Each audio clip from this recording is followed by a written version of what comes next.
la Fédération des télévisions communautaires autonomes du Québec comparaissait virtuellement devant le CRTC pour discuter de l'avenir de la radiodiffusion. Sa directrice générale, Amélie Hens, a présenté la position de ses 42 stations membres. Elle a argumenté que le système médiatique actuel était inéquitable et que les géants du numérique devaient, au même titre que les câblodistributeurs traditionnels, contribuer au financement et assurer la découvrabilité du contenu communautaire pour garantir la vitalité culturelle et la voix des régions. Voici sa présentation devant le CRTC. Nous entendrons maintenant la présentation de la Fédération des télévisions communautaires autonomes du Québec qui comparait virtuellement. Vous nous entendez bien? Oui, moi ça va bien. Parfait, merci. Donc, veuillez vous introduire et vous pouvez débuter votre présentation. Parfait, merci. Bonjour, mon nom est Amélie Hens. Je suis la directrice générale de la Fédération des télévisions communautaires autonomes du Québec. Je représente 42 stations de télévision qui sont partout sur le territoire de la province. Madame la présidente, monsieur le vice-président, mesdames et messieurs les conseillères et conseillers, merci de nous permettre de participer à cette importante réflexion sur l'avenir du système de radiodiffusion canadien. Nous voulons ici partager des constats clairs en lien avec les questions posées, notamment en ce qui concerne l'importance de la télévision communautaire et de la place qu'elles doivent conserver, renforcer dans ce nouvel écosystème. Les règles imposées historiquement aux entreprises de distribution traditionnelles visaient justement à garantir cette diversité, notamment en assurant une place aux productions communautaires. Or, les géants du numérique qui offrent désormais du contenu à large échelle au public canadien ne sont pas soumises aux mêmes obligations. Ce déséquilibre crée une forme d'injustice structurelle. Les nouveaux arrivants ne contribuent ni au financement, ni à la production locale, ni à sa découvrabilité. Et ce sont des petits joueurs communautaires, locaux ou issus de la diversité qui en paient le prix. C'est une défaillance du marché que le CRTC a le pouvoir de corriger. Ce besoin de correction est d'autant plus pressant dans le marché francophone, beaucoup plus restreint que le marché anglophone. Cette réalité entraîne des enjeux de financement importants et rend la découvrabilité encore plus cruciale. Si les EDR ont adapté leur offre pour répondre aux besoins des francophones, les plateformes en ligne doivent désormais faire de même. La vitalité de notre culture en dépend et de cette équité de traitement. Ce principe d'équité doit également s'appliquer aux groupes historiquement sous-représentés, les communautés autochtones, les minorités de langue officielle, les groupes en quête d'équité et les communautés culturelles diverses. Les communautés font face à un double obstacle, une faible visibilité et des ressources limitées. Dans ce contexte, les médias communautaires s'imposent comme des vecteurs essentiels d'expression locale.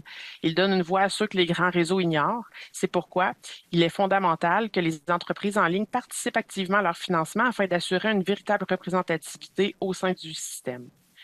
Les nouvelles technologies offrent certes de nouvelles opportunités. Des télévisions communautaires ont su les saisir en élargissant leur diffusion en ligne sur les réseaux sociaux, bientôt sur les plateformes connectées.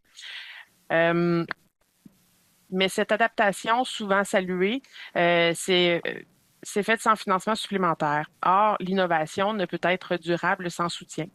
Les entreprises en ligne doivent faire leur part pour que l'accessibilité ne soit pas sacrifiée au profit de la performance technologique.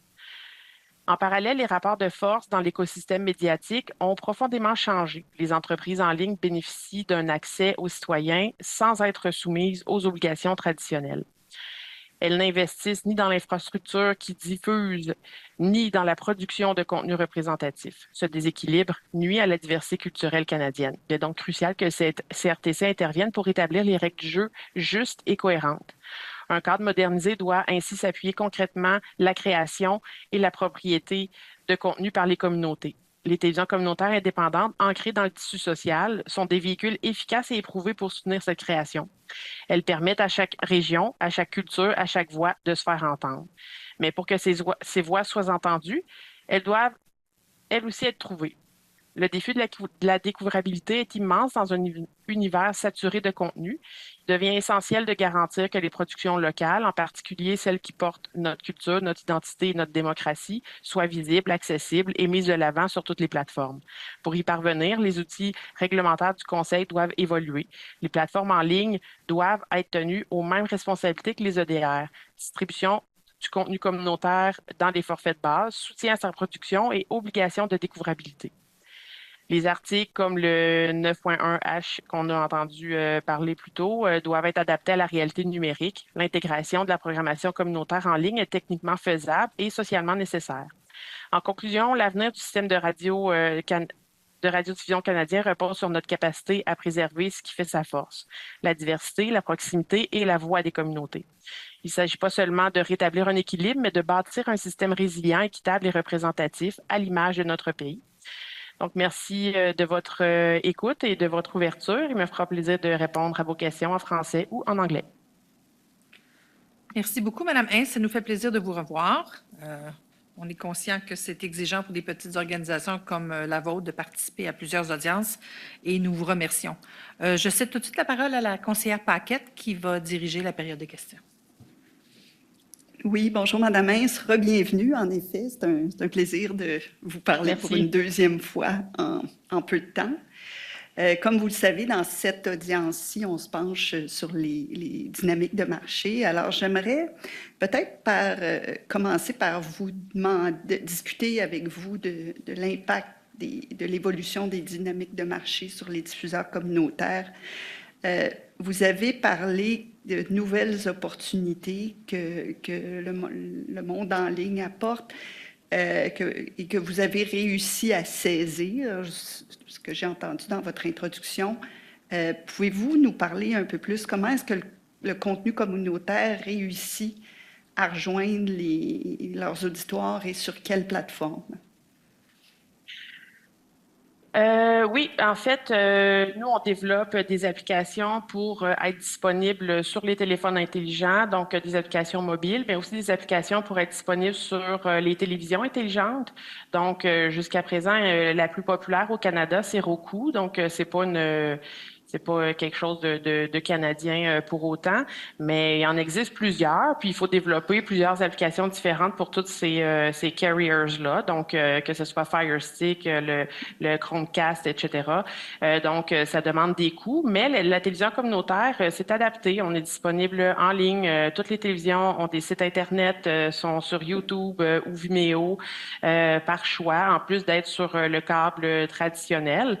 Mais l'objectif de la télévision communautaire, c'est d'être disponible à tous les citoyens parce que c'est un moyen d'expression. Donc, nous, on pense qu'elle devrait être vraiment disponible partout. Mais évidemment, c'est pas nécessairement facile à développer compte tenu des coûts. Mais aussi, ben c'est ça, il faut que ça soit soutenu monétairement, mais aussi que ça soit découvrable là, parce qu'on est...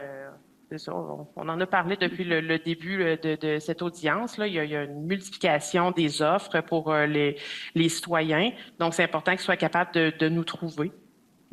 Puis, petite question technique, quand vous développez technologiquement, vous faites un développement pour l'ensemble de vos membres ou est-ce que chaque membre doit développer sa propre application, sa propre plateforme? On le fait individuellement. C'est sûr qu'au niveau de la fédération, on tente en fait d'aider nos membres là-dedans. Puis quand on peut, l'objectif de nos futurs projets, c'est d'avoir une application mère dans laquelle qui regroupe toutes les applications de toutes nos télévisions communautaires membres. Donc, ça va être plus facile de s'y retrouver pour les citoyens. Ils vont pouvoir aller sur une seule application pour avoir ensuite accès à tous les contenus qui sont créés par les télévisions communautaires de la province. Donc, en sélectionnant les régions qui l'intéressent ou même aller voir les régions un peu plus loin des siennes. Donc, ça a un petit peu... c'est sûr que nous, on travaille là-dessus. On aimerait ça avoir... on a déjà évalué la possibilité d'avoir des plateformes d'agrégation de contenu. Est-ce que ce serait bénéfique?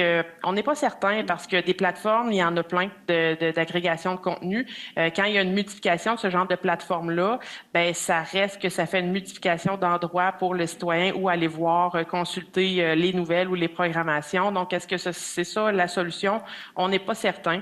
On avait déjà étudié de le faire parce que nous, c'est sûr que l'objectif, c'est de travailler pour nos membres, mais nous non plus, là, on n'a pas des fonds illimités non plus pour développer ce genre de choses-là, puis ça peut monter extrêmement vite les coûts de ça. Vous parlez de découvrabilité, puis je comprends que vous dites que c'est le cœur de la question et le cœur de l'enjeu pour vos membres. Pouvez-vous nous dire quelles actions vos membres mettent en place pour favoriser la découvrabilité de leur contenu sur les diverses plateformes? Si vous avez des exemples concrets, ce serait apprécié.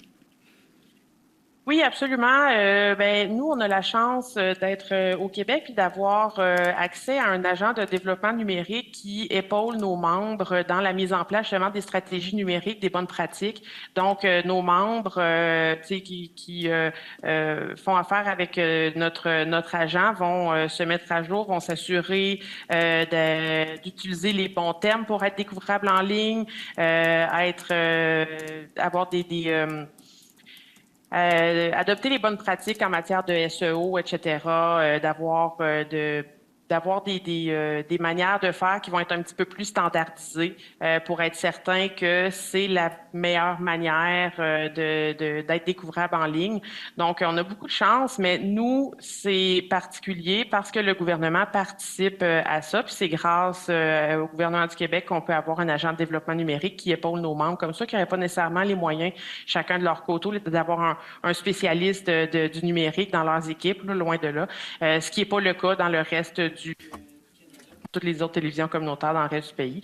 Donc ça, c'est un exemple, mais c'est sûr que se tenir à jour, c'est ça qui est le plus important. Puis j'ai des médias qui ont la chance, en fait, d'avoir dans leur rang des bénévoles qui sont un peu des pros de la technologie qui ont aidé à mettre sur pied des applications mobiles. Donc, j'ai des télévisions, des tout petites télévisions qui n'ont pas nécessairement de gros moyens, qui ont réussi à mettre en place des applications pour rejoindre directement le citoyen, parce qu'en fait, ça va être ça l'enjeu. On l'a vu avec Meta qui a bloqué toutes les nouvelles sur ses plateformes, pas juste les nouvelles, mais toute la production qui est faite par nos télévisions communautaires. C'est un intermédiaire, en fait, qui était entre le citoyen et la télévision. Donc maintenant, il faut réussir à les rejoindre directement parce que c'est pas dit que les autres plateformes, ça pourrait pas arriver avec d'autres plateformes. Donc c'est un enjeu qu'il faut considérer maintenant. J'allais vous demander si vous utilisez les médias sociaux, mais je comprends que de ce que vous venez de dire que c'est pas le cas parce que vos contenus sont pas disponibles sur les plateformes. C'est exact? Exactement, au même titre que Radio-Canada, TVA, n'importe quel grand réseau. On n'est pas disponible sur Meta. Donc, c'est sûr, par exemple, on est sur TikTok, il y en a qui vont être sur Twitter, sur Blue Sky, etc. Mais comme je dis, c'est le fun, les médias sociaux. C'est une belle manière de rejoindre les gens là où ils sont. Par contre, il reste qu'il y a un intermédiaire entre le média et le citoyen. Puis je pense que c'est ça qui est problématique. Puis c'est ça qu'a révélé la crise avec Meta. Puis c'est ça qui pourrait arriver avec n'importe quel média social. Si c'est pas lui qui décide de mettre fin aux ententes avec les médias, il pourrait simplement fermer demain matin. Puis c'est terminé. On n'a plus accès à toute la communauté qu'on s'est bâtie. Donc je pense qu'une des solutions va passer dans y aller directement vers le citoyen. Puis est-ce que vous voyez les médias sociaux comme une nouvelle forme de concurrence pour les télécommunautaires dans la mesure où il y a quand même beaucoup de communautés qui se rejoignent sur les médias sociaux? Je pense notamment là, au nouveau phénomène des sites spotted, là, où est-ce qu'il y a beaucoup d'informations qui est fournie. Est-ce que c'est complémentaire d'après vous ou c'est plus une nouvelle concurrence pour les télécommunautaires? Je pense que c'est une concurrence peut-être pour l'attention du citoyen, mais c'est définitivement pas une concurrence de contenu parce que les médias sociaux, la grande différence avec un média communautaire puis un média social, puis ce qui va se retrouver dessus, c'est que dans le média social, c'est extrêmement individualiste.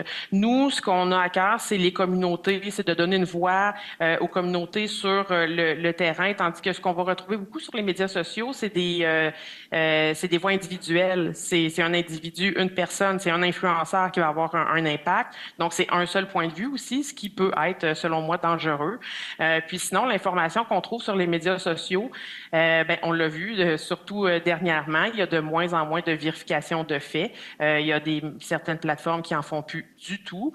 Donc, comment départager le vrai du faux s'il n'y a pas de guide, si on n'est pas tenu de respecter certains standards, comme doivent le faire les médias, comme le font les médias communautaires, au même titre que les médias privés ou publics. Donc, oui, il y a définitivement une concurrence, mais comme je dis, c'est une concurrence pour l'attention des citoyens, non pas une concurrence de qualité de contenu et de pertinence de contenu. Très bien. Puis, vous parlez d'une augmentation des coûts pour vous adapter aux différents formats. Là. Vous disiez que vos membres individuellement doivent développer leur plateforme. À ceci se rajoute le fait que vous développez des applications, etc., communes à vos membres. Pouvez-vous nous fournir plus de détails au sujet de ces coûts? Ce que ça peut représenter en termes de, par exemple, dans le budget d'une télé communautaire? Oui, c'est sûr que ça varie énormément là, parce que le développement d'une application, on peut en avoir des applications pour moins de 10 000 mais ça peut être beaucoup plus élevé que ça, dépendamment des fonctionnalités qu'on choisit. Quelque chose de très basique, comme nous, on cherchait à développer pour la télévision intelligente. On peut réussir à le développer pour à peu près en bas de 4 000 pour l'application mère, puis ensuite, chaque télévision va devoir développer la sienne pour à peu près 500 $. Mais après ça, c'est des coûts fixes mensuels qu'il va falloir payer pour avoir accès nécessairement à la bande passante, là, des serveurs. Puis ça, c'est pour une seule plateforme. Donc, s'il y en a 3-4 qui existent, si on va être disponible sur tout ce que les citoyens ont sur leur télévision, il faut multiplier ça par le nombre d'applications qu'il y a. Puis ça, c'est sans compter le fait que ça va demander des personnes qui vont devoir maintenant s'occuper de mettre le contenu sur ces nouvelles plateformes-là, en plus de le mettre sur les sites Internet, sur YouTube, sur la mise en onde en direct ou en différé sur le câbleau distributeur. Donc, c'est pas juste des coûts de développement, c'est aussi des coûts de main-d'œuvre qui s'ajoutent à tout ça. Donc, c'est sûr qu'il y a des télévisions qui vont pouvoir se le permettre plus facilement que d'autres. Mais j'ai des télévisions qui ont un budget annuel de 130 000 $. Donc, ça paye à peine un salaire plus les infrastructures pour vivre pour un an. Donc, rajouter ça à la tâche d'une personne qui travaille déjà seule, c'est énorme, c'est énorme. Très bien. Et pour revenir à la découvrabilité, vous avez parlé de tout ce que vos membres font pour essayer de mettre leurs services en valeur auprès de leurs auditoires. Comment suggérez-vous que le Conseil contribue, comment est-ce qu'on devrait légiférer les entreprises en ligne ou les EDR pour assurer un meilleur accès, une meilleure découvrabilité? Avez-vous des idées à suggérer à ce sujet? Oui, c'est sûr que je sais que ce que je vais dire va sembler un peu utopique, là, surtout après avoir entendu BCE tantôt, puis d'autres intervenants. Mais moi, je pense que le contenu qui est créé par la télévision communautaire est de même importance pour les citoyens que le contenu qui est créé par la télévision publique devrait être accessible à tout le monde, peu importe la plateforme qui est utilisée. Donc oui, elle devrait être disponible sur le câble, mais pas juste sur un réseau, un EDR en particulier, mais sur toutes les EDR. La production devrait appartenir aux citoyens et non pas à l'EDR qui le transporte. Ça devrait être vraiment amené à tous. Donc, ça devrait être la même chose aussi pour les entreprises en ligne. Devrait faciliter à tout le moins que la programmation qui est faite par les médias communautaires soit disponible sur les entreprises en ligne. Sans distinction à la propriété de l'entreprise en ligne, parce que je pense que le contenu qui est fait il est d'intérêt public. Puis, pour comprendre, est-ce que vous suggérez que vos 42 membres soient disponibles sur l'ensemble des EDR du pays, d'un bout à l'autre du pays? Oui, absolument. Et sur les services en ligne, un peu, est-ce que ça revient à dire que vous devriez rentrer dans la catégorie des services d'importance exceptionnelle là, dont il est beaucoup discuté durant cette instance? Oui, absolument.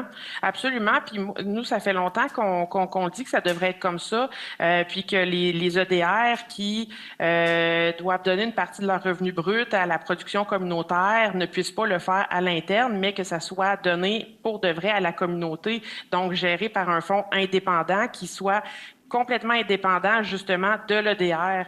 Donc, ça enlèverait cette obligation-là de, par exemple, une production que Bell Canada va subventionner, ben, elle va être disponible sur Bell, c'est tout, pas sur les autres. Alors que c'est pour toute la communauté. Pourquoi ça serait juste pour la communauté de ceux qui sont abonnés chez Bell? Même chose pour tous les autres câbleaux distributeurs. La programmation devrait être disponible sur tous les câbleaux distributeurs parce que sur un territoire donné, il va y avoir une seule télévision communautaire.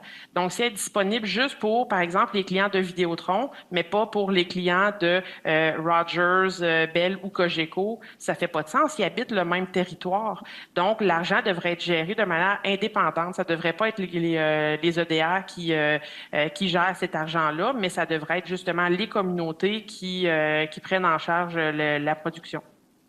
Est-ce que vous avez vu la proposition du CCSC qui propose que la Commission mette en place des mécanismes pour soutenir la production de contenu communautaire, tout en mentionnant que ses membres seraient très, très bien placés pour produire ce contenu communautaire?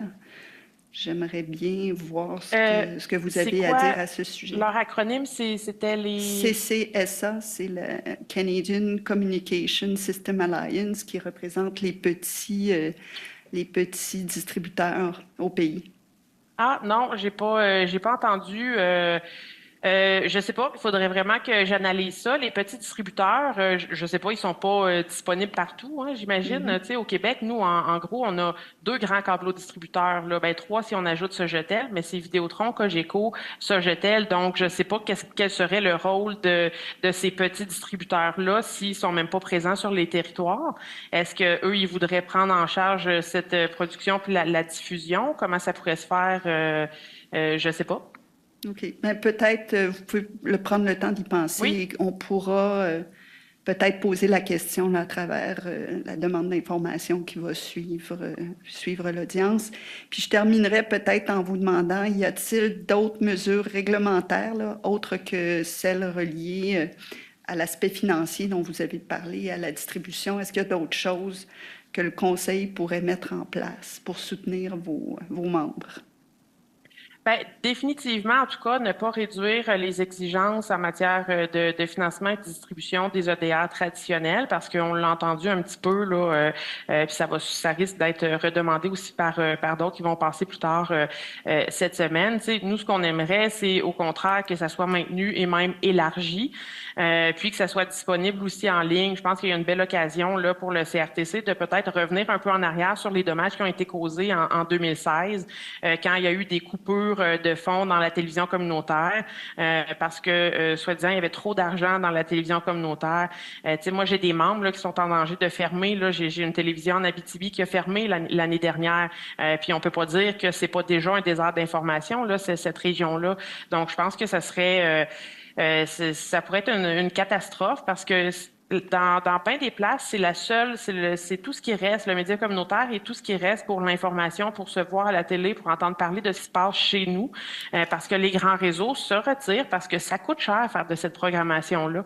Donc, je pense que c'est important, c'est vraiment pas le temps là de nous enlever de ces droits-là qui sont en ce moment dans la loi. Puis je pense que mieux nous soutenir, ça va remplir exactement ce que la loi voudrait qu'il soit fait parce qu'elle a été modifiée dernièrement. Puis maintenant, je pense que c'est très clair là, qu'on est aussi des distributeurs d'importance. Très bien. Et merci encore pour votre participation. Je n'ai pas d'autres questions. Merci à la conseillère Paquette. Juste pour revenir sur la suggestion de la conseillère Paquette de peut-être jeter un coup d'œil, si vous trouvez ça intéressant, à l'intervention du CCSA. Plutôt que de vous envoyer une demande d'information, ce que je vous suggère, c'est, si vous le trouvez approprié, de refléter ou de partager vos commentaires dans le cadre de votre soumission finale à cette audience. Ça serait peut-être une façon accélérée de recevoir vos réactions là-dessus. Et on vous en remercie d'avance. Je vais passer rapidement la parole à ma collègue, la conseillère Lévy.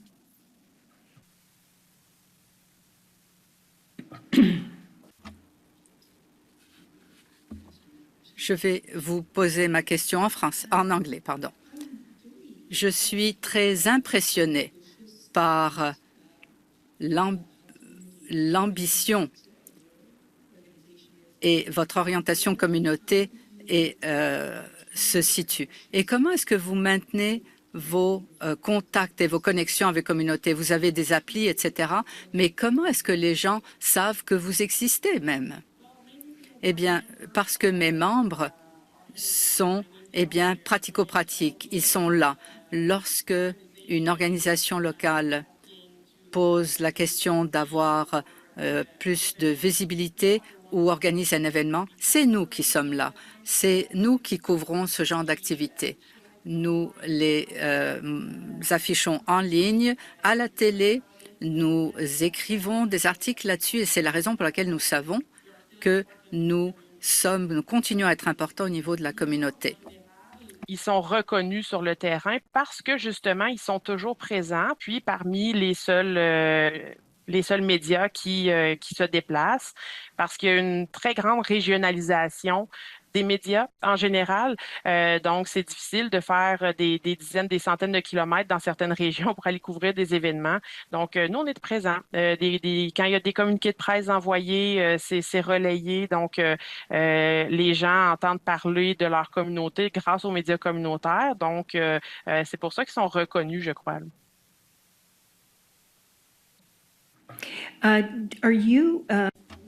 Est-ce que vous êtes admissible ou avez-vous utilisé les services de l'initiative de journalisme local? Partie des récipiendaires, effectivement. On a à peu près, je ne voudrais pas me tromper dans les chiffres, mais je crois qu'il y a 1,5 million qui est destiné à la télévision communautaire. Il y en a une partie qui est aussi destinée aux radios communautaires. Puis le reste, c'est géré par Médias du Canada qui, pour les journaux privés. Mais oui, le secteur communautaire fait partie de l'initiative de journalisme local, mais évidemment, on a une portion très petite là, par exemple, au Québec, c'est 4 journalistes qui sont embauchés pour toute la province avec l'IJL. Yeah, that's not very many journalists. Ça fait pas beaucoup de journalistes pour une grande région. Et finalement, quelles sont les normes journalistiques ou éthiques auxquelles vous souscrivez? Bon, il y a différents codes qui existent. Qu'est-ce que vous utilisez dans votre travail?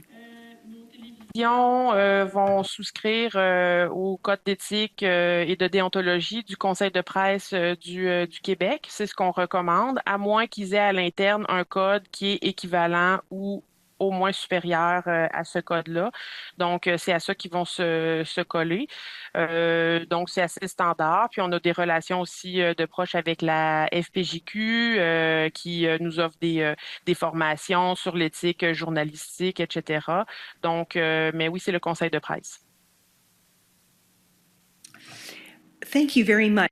Merci beaucoup. Comme je l'ai dit, je suis vraiment très impressionnée par l'ambition de votre organisation. Et félicitations, j'aimerais vous féliciter pour votre réussite. Merci. Peut-être une dernière question avant de nous quitter, là, Madame Hintz.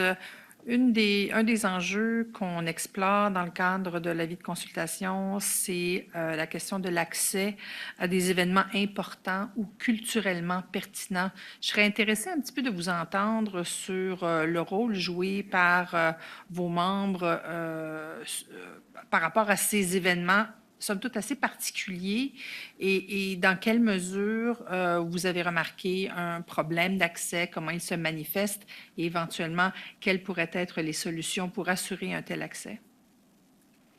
Oui, j'ai trouvé ça intéressant en lisant les documents du CRTC, cette question-là, parce que on peut toujours relativiser c'est quoi des événements d'importance.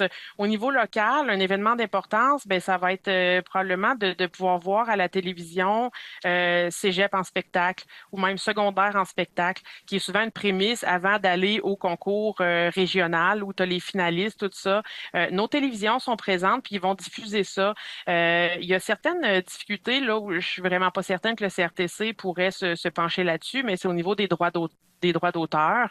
On essaie de travailler avec la SODEC, etc., pour arriver à certaines ententes. C'est pas toujours facile, mais souvent on y arrive. Mais j'ai un exemple très particulier en Gaspésie, évidemment, avec le Festival en chanson de Petite-Vallée qui est extrêmement populaire. Ils viennent de rebâtir la salle de spectacle qui avait passé au feu. Là, la télévision communautaire de Grande-Vallée est présente à chaque année et capte les spectacles, puis depuis des dizaines d'années, là. Donc, je pense que c'est extrêmement précieux. Puis, il ne faudrait pas que ça parte. Puis, ça permet aux communautés, justement, d'avoir accès à ça, alors que ce n'est pas toujours possible, là. C'est sûr que c'est pas toujours évident. Puis, c'est pas tout le monde qui peut se déplacer pour aller voir que ce soit les spectacles de Grande-Vallée, mais aussi, comme je disais tout à l'heure, secondaire en spectacle, cégep en spectacle. Puis, il y en a plein de petites productions comme ça, des productions locales qui mettent de l'avant la relève que peut-être dans 2, 3, 10 ans, on va voir à la télévision, à Radio-Canada. Mais oui, nous, je pense qu'on participe à ça, puis on le fait de bon cœur. Merci pour votre réponse.